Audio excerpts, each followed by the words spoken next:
Peace and blessings. Keep up the lessons. And sorry about the intro. The last video didn't have no intro, but we'll get it back on.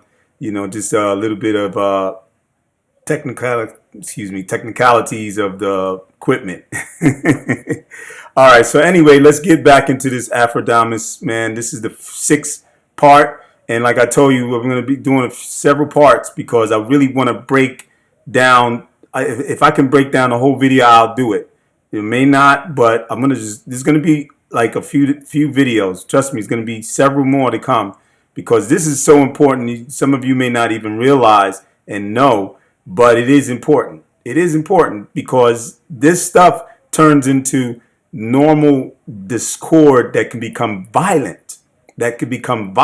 And him being a West African or an African period from the continent, he's dealing with his own people, and some of his own people might be having problems with what he's talking about. And it might create problems with other people who have the same mentality. So it's not helping to relieve and to resolve the issues. It's inflaming it more. So this is why it's so important to deal with people like him, and that to hold him accountable for what he's doing is not good. It is not good. And he approached this, if he was trying sincerely to bring some knowledge about what's going on and what's been going on with some people who feel that they losing their identity, or he feels that the people losing their identity of being African and becoming more Arabized or something, if you want to call it.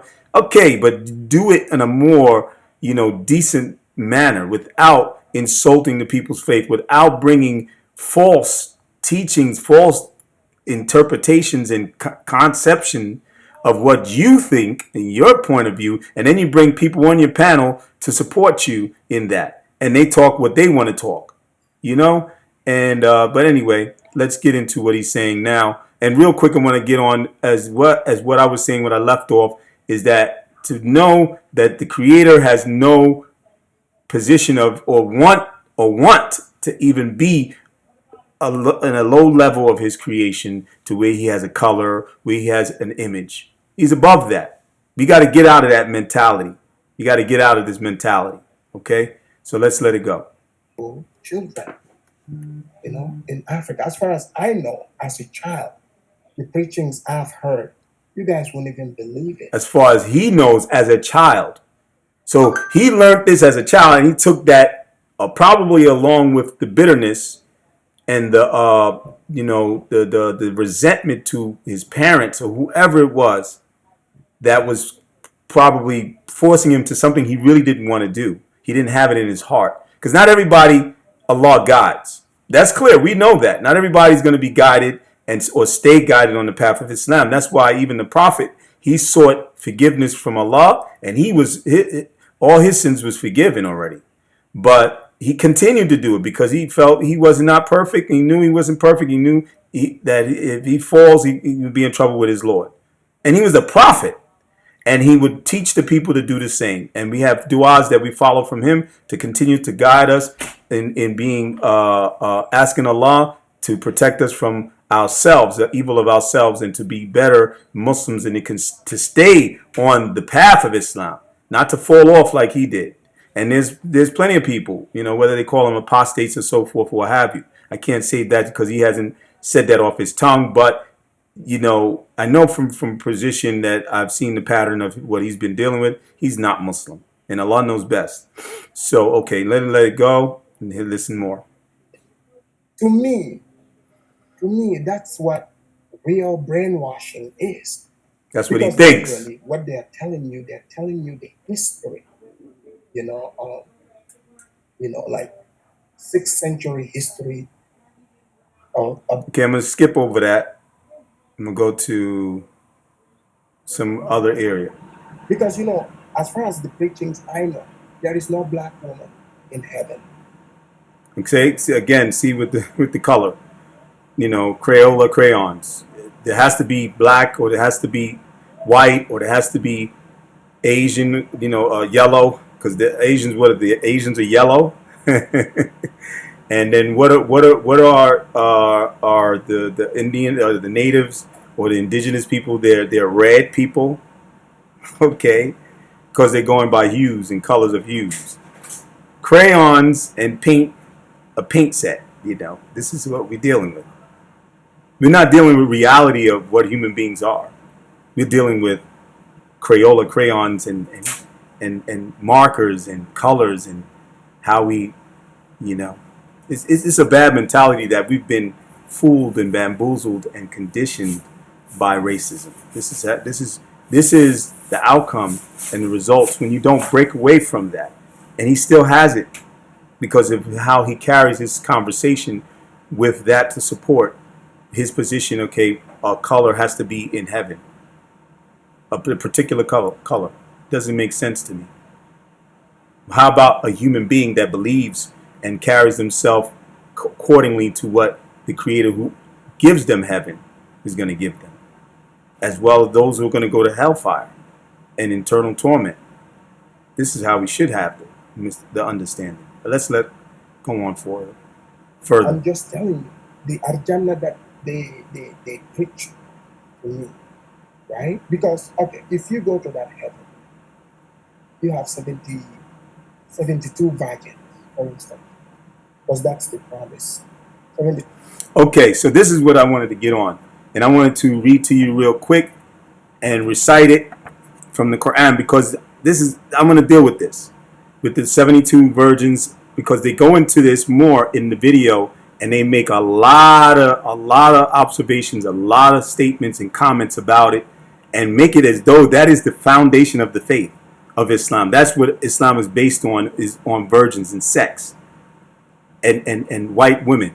This is the mentality that fair-skinned women, put it that way. Virgins in heaven, and who has them and who doesn't. The man has them, the woman doesn't, or the man, and they make arguments. They were discussing back and forth with a sister who came in there to try to explain an understanding of that. There's different hadiths, there's different understandings and interpretations. Some are fabricated or weak, and some are not. But anyway, as it says in the Quran, this is in the Quran, this is in the word of Allah. The hadiths is from the Prophet ﷺ statements and his actions that were recorded, narrated, and recorded by his companions. Okay, and some of them are known to be weak, and many of them are known to be sound. But they fall into certain positions of certain hadiths are sound through who compiled them, compilers, which were major scholars of hadith.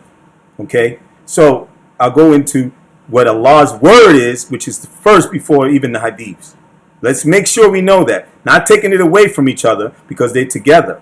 The sunnah of the Prophet ﷺ, which is known as hadiths, that's the foundation of his sunnah, is part of Islam, and it works hand in hand with the Quran. But what is authentic, especially, works hand in hand with the Quran, not fabricated or daif. Sometimes daif is, if it's backed by plenty of scholars, then it might be given some permissibility to take from. But because they found other isnad, other chains that gave it its validity. So basically, let's get into it. أعوذ بالله من الشيطان الرجيم بسم الله الرحمن الرحيم كذلك وزوجهم بحورين. So okay, it says in the translation, so it will be, and we shall marry them to Hurain, fair females with wide, lovely eyes. Okay, that's the translation in the Noble Quran. Okay, and then you have other translations. You have the commentary. The Houris, very fair females created by Allah as such, not from the offspring of Adam, alayhi salam, with intense black irises of their eyes and intense white scleratus. So that's part of their eyes, I guess, and so forth. But their bodies, there's certain description that they use. And this was from Hadi al-Arwa by Ibn al-Qayyim. Okay? So basically, this is just an hadith backed up interpretation or understanding of the Hororim. Okay, but again, it's explaining just to that level of who's going to be in the Jannah as far as these women is concerned, and it doesn't bring a number. It doesn't bring a number in saying 72. But later on, we get that, yeah, and it's well known in Islam. But that's the main focus that we have to, realize that the Quran is the clarity of what the origin of our knowledge and our teachings, and the Prophet ﷺ took the Quran and interpreted it. He's the only first interpreter of the Quran.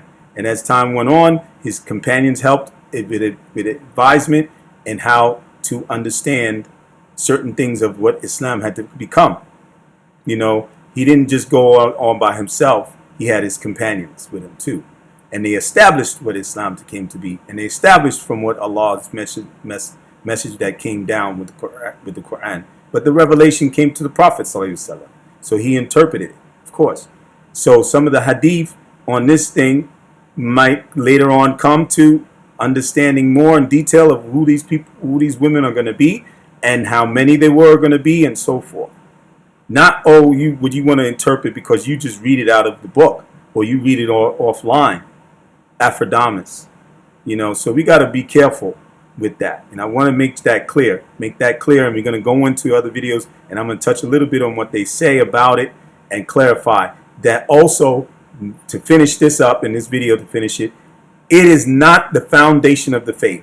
And when you look into any faith and you're trying to dissect it, because this is what I believe that he's been trying to do, and he's doing it continuously, as well as the Arab people and their nation to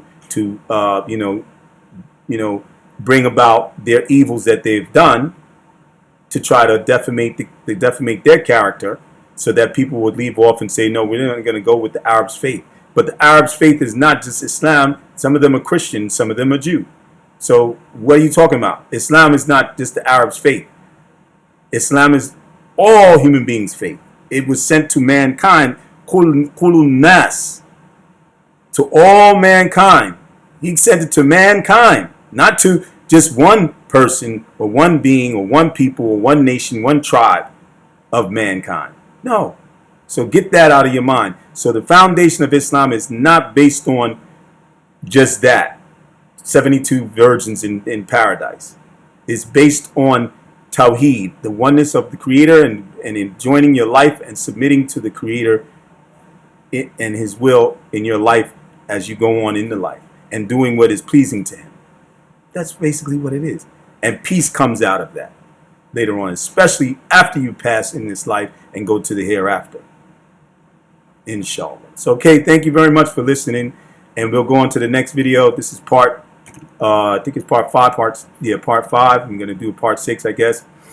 No, actually, this is part 6. Sorry, this is part 6. So, till next time, peace. Don't forget to click the like button. Subscribe if you're not subscribed already, and share the video. Get into the comments. Give me some comments on what you think. Peace and blessings. Keep up the lessons. Your brother Taalib out.